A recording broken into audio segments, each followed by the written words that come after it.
I'm joined today by some distinguished guests here. Our Mayor's Advisor on Violence Prevention, Victor Saunders, Deputy Commissioner of the Department of Recreation and Human Services, Sarah Fletcher, our Manager of Crisis Services, Aaliyah Hinton-Williams, our Commissioner of the Department of Recreation and Human Services, Dr. Shirley Green, our Manager of Violence Prevention, and most recently our Leader of Pathways to Peace, Zeke Tukes, our Deputy Chief, Keith Stith, and of course Dr. April Aycock, who runs the mental health services for Director of Office of Monroe County Mental Health, Dr. April Aycock. And I did all that without looking. See, my memory is good. So I want to thank them for being here with us today. I want to thank you all for being here.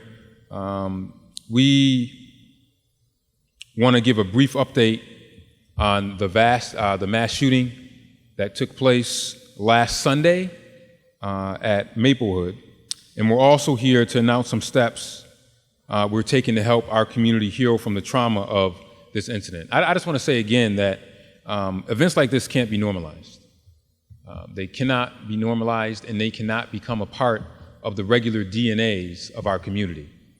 And unfortunately, over the last decade or so, in our cities across America, we often take for granted that a mass shooting or a violent incident happens, and then people can just snap back into the regular days of life. Well, I'm here to tell you that you just can't snap back.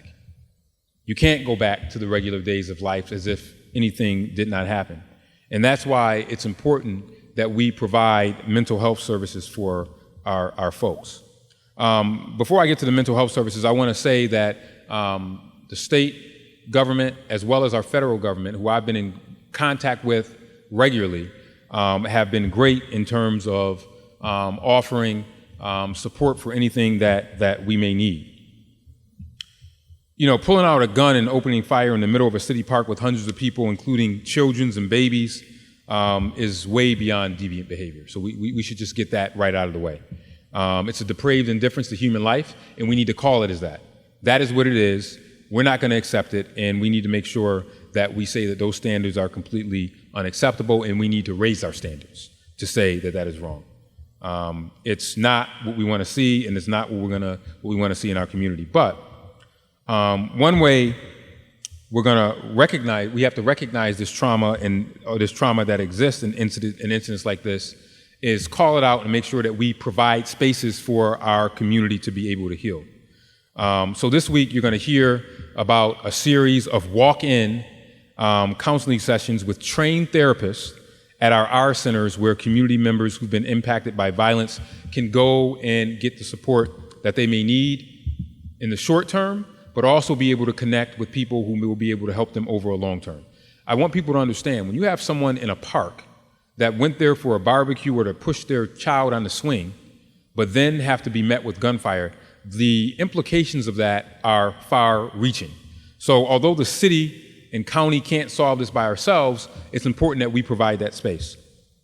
Before I turn it over to Deputy Chief Stith, I want to encourage people to continue to come forward with information. We continue to hear from people on a daily basis with information. No piece of information is too small.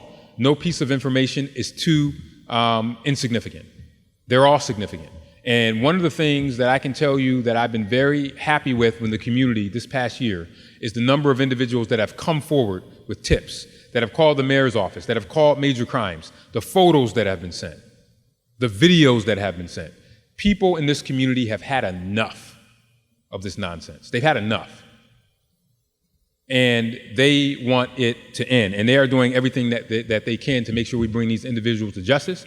We're going to put out again the picture of one individual that we're looking for in particular, that we're looking to be identified. We want that picture to stay out there as long as we can. Because what people sometimes count on is that the next news cycle will change, and that we won't forget, that we will forget what those faces look like, of those individuals carrying guns. We are not going to forget what those faces look like. And if we have to do this every week, we'll put those pictures out there, and we might even put them on billboards, Because that's how sick of it we are in this community of people thinking that they can carry illegal firearms and then come and wreak havoc on innocent people. So we're saying that that's done. We're tired of that. So these people know that we are hot to trot. Since the beginning of the year, we've taken 475 guns away. But that's still not enough because individuals most likely with illegal guns use them at that park. And I can almost guarantee, I'm not a betting man, but I will bet you that the individuals that used those firearms that day, they were illegal. I bet you any amount of money, they were illegal. So I'm going to have Keith Stiff just give a brief update on where we stand with the investigation, and then I'm going to have Dr. Green come and talk about the mental health sessions that we will be offering this week, as well as Dr. Aycock. Deputy Chief. Thank you, Mayor. Good afternoon. Last week's shooting at Maplewood Park remains a very active investigation. This is a top priority for RPD, and we are focused on bringing those responsible to justice. We already developed some very promising leads, and we're developing more. But I want to remind everyone that investigations like this are very methodical, very deliberate and careful. And that's why the community help is so important. That's why every piece of additional information is so important. Something you know might seem like a minor detail to you, but to our investigators, it's one more piece of the puzzle, and that can make a critical difference. If you have any information on this incident, please call our Major Crimes Unit at 428-7157 and tell us what you know.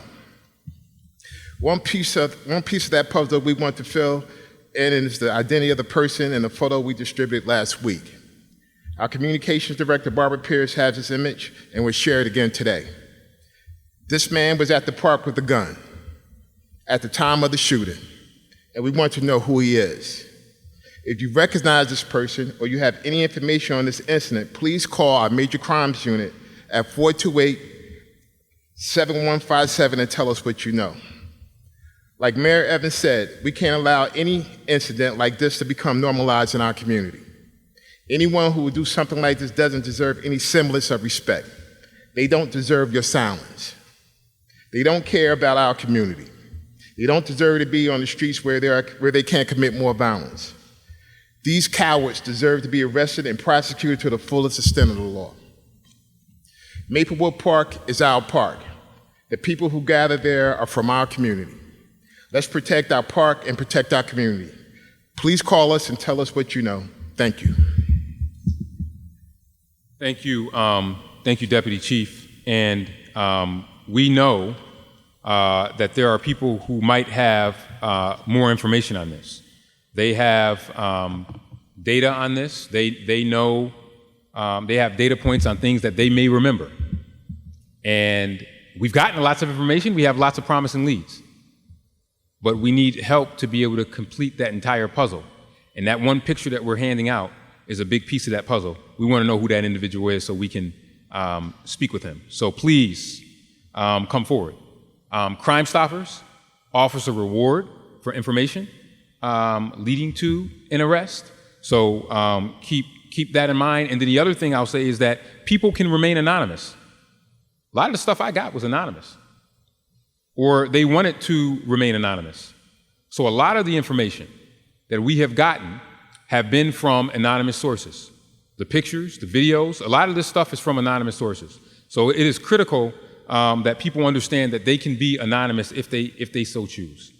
So I want to reiterate how proud I am of the investigators of the Rochester Police Department who have been working tirelessly to try to bring these and other individuals to justice who feel as though they can create havoc in our community. These people have been relentless in pursuing every lead to make arrests, to make sure that we bring these shooters to justice. And like I said, and I'm going to keep saying this, it's not normal. It ain't normal. It is not normal. So if you were there Sunday night and experienced trauma, I want people to know that you don't have to deal with that trauma alone.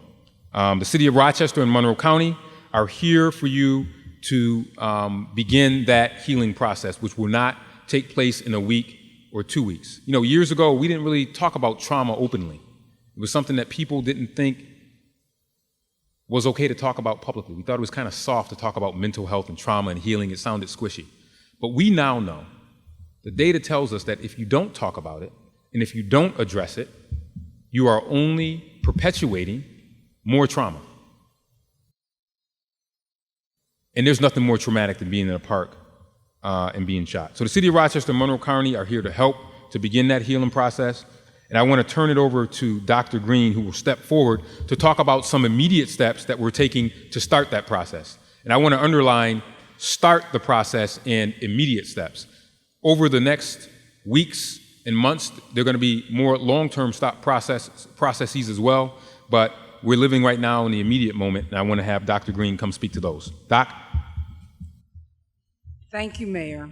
I want to first thank our partners at Monroe County, our work with Dr. April Aycock and your team that happens year-round, and together we are stronger. I also want to echo the mayor's point about this violence is not normal. Violence like this impacts people deeply. Dozens of people who were there when Taisha and Felicia were killed. This is not normal. And dozens more are their friends and family who were at the park as well. All of these people will never be the same, all because of the violence and selfish decisions made by other people. But we can come together and work to heal the trauma caused by this violence. Many of you are familiar with our city's Person in Crisis team, or our PIC team. Our PIC team is a complement to the county's FIT team, which works 24/7 to respond to urgent mental health needs in our community. Some of you may also be familiar with our homicide response team, which works immediately and directly with individuals who have lost a family member through homicide. In addition, the city's community response team provides individuals affected by violence with a variety of services to help them achieve healing through support and planning. These three teams work within the city's Crisis Intervention Unit, which is led by our amazing leader, Aaliyah Henton-Williams. After last week's horrific shooting, Aaliyah and her team joined with Department of Recreation and Human Services partnership, BreatheDeep, to immediately, and I want to stress that, immediately provide services to family members of the victims as well as Taisha's co-workers at the R centers. We also engaged with those R centers last week and made sure they were able to share their experiences and begin to address the trauma and loss they've experienced. Today, we want to make sure everyone in our community is aware of and has access to support services to help them in the wake of this violent event. In partnership with Monroe County and our partners with BreatheDeep and other community agencies, we will be opening our doors for those who were impacted by the incident that happened at Maplewood Park last weekend. We will be conducting walk-in sessions free for residents of the City of Rochester at our city R centers, where members of our PIC team, members of our FIT team, members from BreatheDeep counseling team, and others will be available to reach out to them. They will begin starting tomorrow, Tuesday, August 6th, from 5 p.m. to 7 p.m. We will continue this on Tuesday at Edgerton Rec Center. On Wednesday, we will be at Carter Rec Center. Thursday, we will be at Thomas Ryan Art Center, all between the hours of 5 p.m. and 7 p.m. These sessions are free, and it's the beginning to start the healing process, talking with counselors who will be able to connect these attendees with additional supports as well as long-term care if needed. If these days and times don't work for you, please reach out to our community support team at 585-428-6630, and we will make sure you get connected. 988 is also available for any resident who needs support. You can get connected to any of the city or county resources at any time, again by calling 988. Violence like this is not normal, but it is normal to suffer pain, concern, anxiety, and trauma as a result of incidents like this. And as the mayor said, we cannot normalize the violence. But I know that the county executive and Dr. Aycock are all working with us to make sure that we are addressing mental health services in our community. And I'm proud to work with the city and the county in a future partnership that we will be able to share with you in the very near future. Thank you. Thank you, Commissioner. I was saying to someone today that, we have continued to see a reduction in shootings. So, last July, I think we were at 42 shootings. This past July were 24 shootings. Big difference. But that is no solace for individuals that are victims of shootings. And that's why we have to send the message that no shooting is normal, right? So while we celebrate a reduction, we're happy to see a reduction, we're still not satisfied, because if you have people being shot in a park or people sitting on their porch being shot, that is not something that should take place in a civilized society. And then the trauma, the people who are affected by that, all those people that are there, Taisha's coworkers, Felicia's family and friends and coworkers, all those people that were at the park, our first responders. This is trauma that impacts the entire community, and they don't realize that it impacts you sometimes. You don't realize it. So that's why we're trying to normalize this conversation around mental health. Something like this has never really been done in Rochester before, where we said for the entire community, if you feel affected, come to a place and talk to someone. And at least let us get you connected. At least let's have a conversation about this, because we think that the mental health component is very, very important in our community, and that's why we are having that. So thank you, Dr. Green. And of course, Monroe County and the Office of Mental Health, they are critical partners for us at City of Rochester. So much of what we do could not be done without the Monroe County Office of Mental Health, led by Dr. Aycock, who works for our great county executive, Adam Bello, and our other important partners that are helping us with the healing process. So I'm grateful to have Dr. Aycock here today to talk about our partnership and the work her team already does with the FIT team, but also talk about how it's important for our community to heal. I mean, Monroe County, we're blessed to have an Office of Mental Health, and they've come up with a lot of different devices. There's an app. There's all types of things that Dr. Aycock can touch on, but it's critical for us in Monroe County, particularly in the city of Rochester, to know that we must take advantage and take care of our mental health. So Dr. Aycock. Thank you, Mayor. Just to tell you all the level of commitment that we have with partnering, and we're so happy that we're partnering with the city, is that I was actually on vacation last week, and immediately Dr. Green and I was on the phone, as well as Aaliyah, trying to coordinate with our FIT team and PIC team to provide counseling services. So thank you so much for the partnership. No one should have, I'm gonna keep this brief, no one should have to experience a horrific and traumatic event that our community face. Monroe County is committed to partnering with the City of Rochester to ensure brief, grief, loss, and trauma counseling services are available this week, as trauma can be expressed in different ways. Again, trauma can be expressed in different ways, okay? In addition to the counseling services that we will be providing, I want everybody to know that you can dial 988. I know that we mentioned it earlier, Dr. Green, but you can also reach out to 988 and get connected to a crisis and suicide counselor, a live counselor, okay? Anytime, 3 o'clock in the morning, 2 o'clock in the morning. Again, trauma comes out in different ways. In addition to that, the mayor mentioned our Monroe County Office of Mental Health app. That has a variety of various resources, as well as a safety plan that you can put in there, and you can actually give it to other people. Again, remember that trauma happens differently. You do not have to suffer alone. There's resources out there in addition to what we are providing as well. Thank you so much. Thank you. Thank you, Dr. Aycock. Again, I just want to reiterate to folks to take advantage of those sessions on August 6th, August 7th, and August 8th from 5 to 7. media, you'll have those in your in the release that the Director of Communications will hand out. So if you can make sure that you push those out to the broader community so people can take advantage of those. And then we will be announcing subsequent sessions as we go forward, because this is a process that is not just done in a week or 2 weeks or in a month. We have to make sure that we socialize the importance of mental health as a regular, everyday occurrence that we want members in our community to be able to take advantage of, regardless of your income and regardless of your zip code. Those access to mental health services are absolutely critical, and we want to encourage people to be able to do that.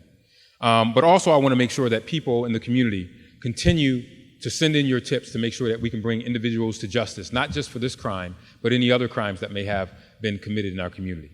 And I want to thank the community once more for their steadfast support in providing information to us to help us solve a lot of these crimes. And we're seeing the results of that this year in our clearance rate that has gone up because of community participation and community partnership. We can't do this without the community, so I'm happy about that.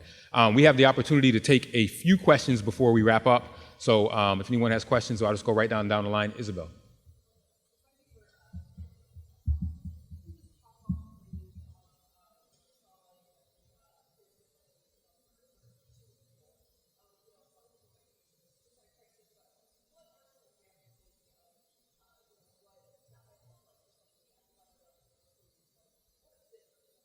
Yeah, great question. So her question is around Dr. Aycock, and I'll let Dr. Aycock take this, and I'll just repeat the question because people always say, we can't hear when the reporters ask the question. Can you repeat them? So I'm getting better at that. So the question is about what does trauma look like? How does it show up in people, and what can we do to make sure we address that? And Dr. Aycock is very able at answering that question. Dr. Aycock.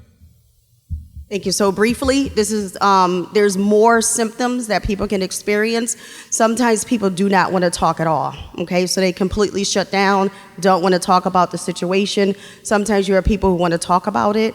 Sometimes you have people that are crying, associated with it. Sometimes people will wake up in the middle of the night, experiencing what we call post-traumatic stress syndrome. So they may be experiencing night sweats, nightmares, flashbacks as well. So there's a long laundry list, but I just want you to know that it's going to look different for each person, and that's the key. I may be emotional, you may not be emotional, so it will look different for each person. That's why it's important to just at least talk, even if you just sit on the phone with somebody or sit in the office and talk to somebody at one of the rec centers. Thank you for your question. Thank you. Great question. Any others? Mr. Breen. Mayor, you mentioned how the shooting has gone down, homicides has gone down, so something is working. But I went back to Maplewood Street today, and I talked to people who live there, and I told them I was going to talk to you, and this was one thing they'd like to share with you. What would they say to you? One mother told me she used the phrase "stop and frisk." No, I wouldn't, because I think that we have so much intelligence now. And I mean, stop and frisk is something that you sometimes people employ because they feel as though they're at the end of the rope and they are so frustrated. But I would say to someone that when you use a term like stop and frisk, I think about my little, my young cousins or my 13-year-old son who might fit the description of someone.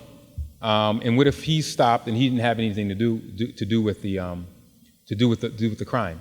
We now have such great intelligence, and the deputy chief can talk to this, that we know the type of individuals that we are looking for from a variety of sources, from blue light cameras, from social media, from witness statements that we have.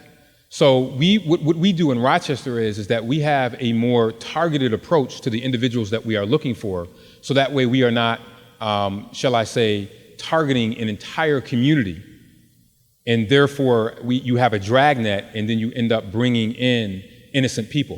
And then the other thing you have to remember is that we've had some challenges over the last 4 years, starting in 2020 with Rochester Police Department and residents. And we're trying to improve those relationships. Those relationships would be irreparably harmed if we just started grabbing a random person, frisking them, and they had nothing to do with the crime. So I think because of our technology, we have actionable intelligence where we know who exactly what we're looking for and what we're saying through our gun-involved violence elimination program, what we're saying through our partnerships. Just before this, I had a meeting with the U.S. Marshals, the Justice Department, the New York State Police, the Alcohol, Tobacco, and Firearms, who are all our partners. What we're saying is, when we work collectively, we're more willing to be, we're more able to be more precise in the individuals that we're able to get. So I get the frustration, and someone may use the term stop and frisk, but I think in a stop and frisk type policy, you're actually hurting more people than helping people. Back, I'll go behind. Tell me your name again. I always forget. Kayla, DNC, right? Kayla Kane. Yes. Uh-huh.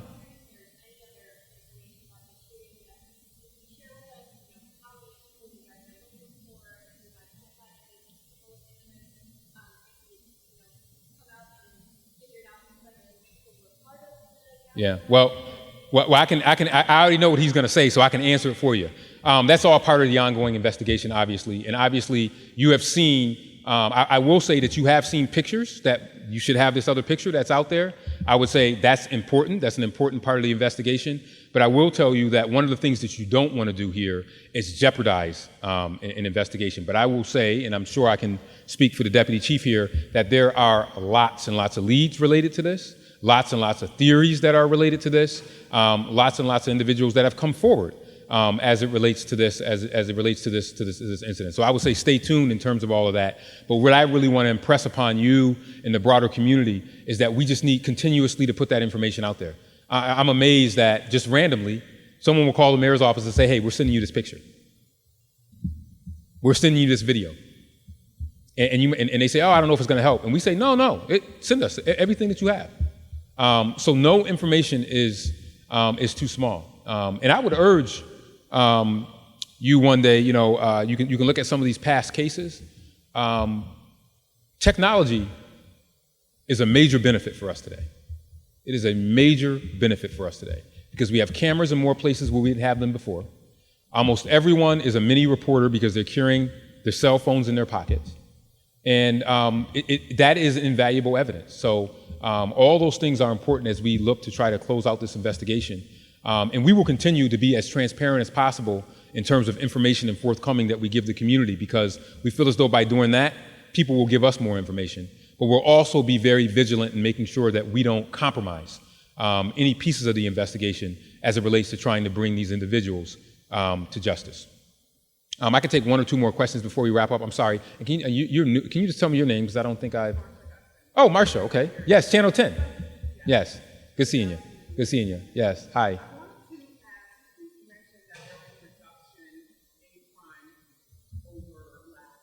Yes.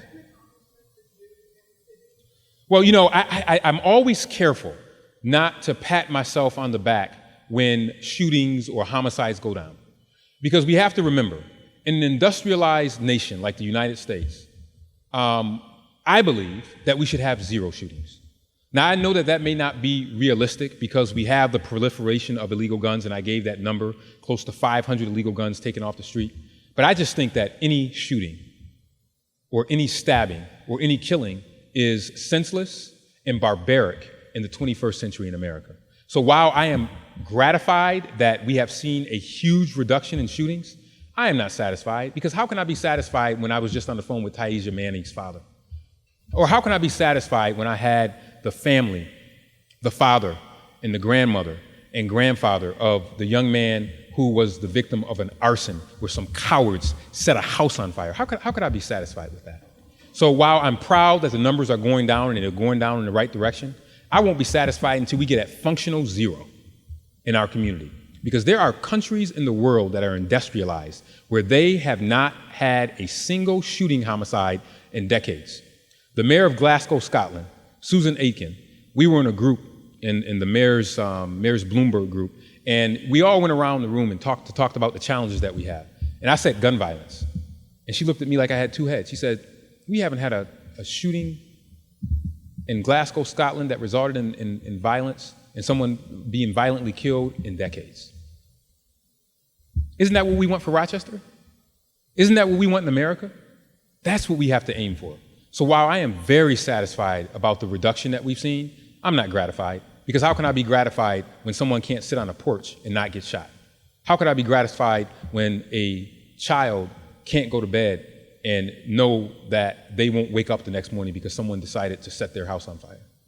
Or someone stabbed in the neck by a friend over an argument over money at a store? I mean, those types of things remind us that we still have a lot of work to do. We must celebrate the successes, and I think we should. And I think our strategy of prevention, intervention, and suppression has bore some fruit. But we still have a long way to go, and I'm not yet there yet when I'm ready to jump up and down, wave the flag, and pat myself on the back.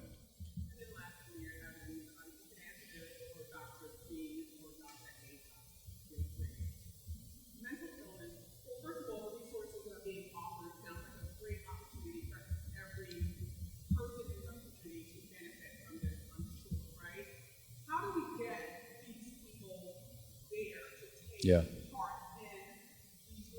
Yeah, that's the challenge. Pray it away. We say pray it away, yeah. So the question there was, how do we get people to take advantage of these resources?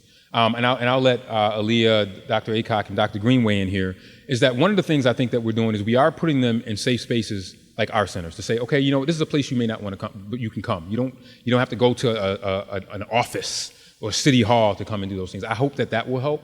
And then I also hope that that some of the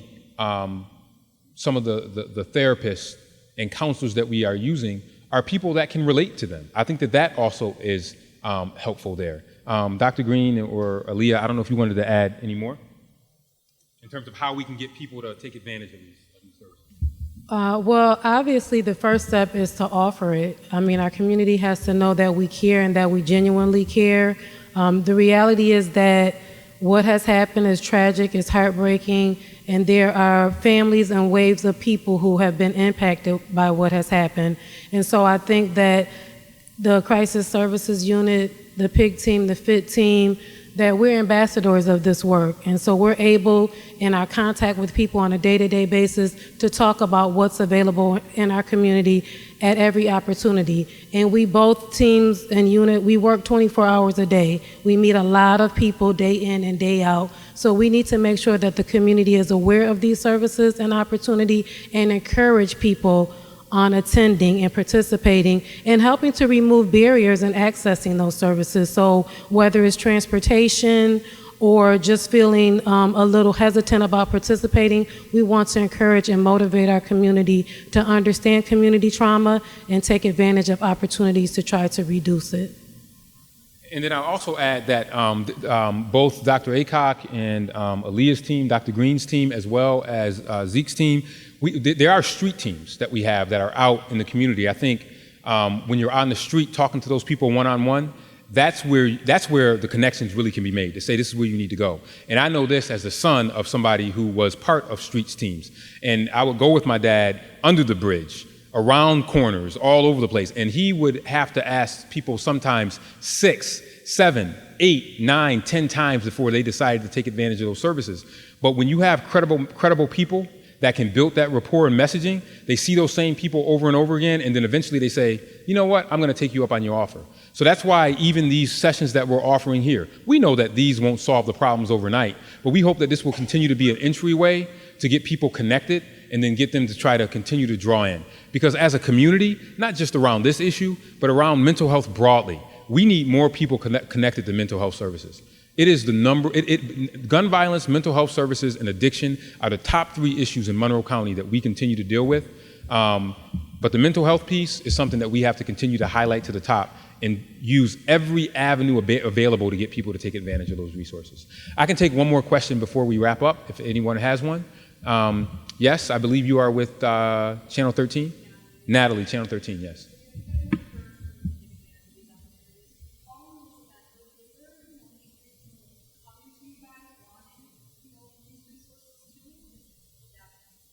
You know, we have heard from many people broadly in the community that says we need to be able to set places where people can heal.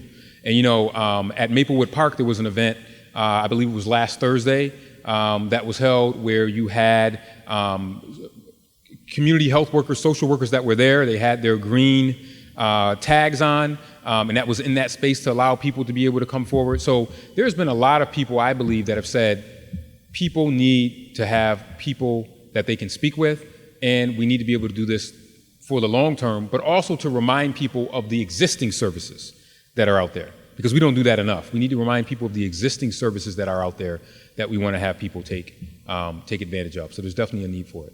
So again, I want to thank you all again for being here. You all have been great in terms of us getting the message out. Please continue to get the message out. That one particular photo that was just handed to you, if you can please stress that we have not been yet successful in looking for that individual, and that picture is extremely important as it relates to the overall puzzle of getting some answers of what happened at Maplewood Park. So please continue to push those out, and we thank you all for your time. Thank you, everybody.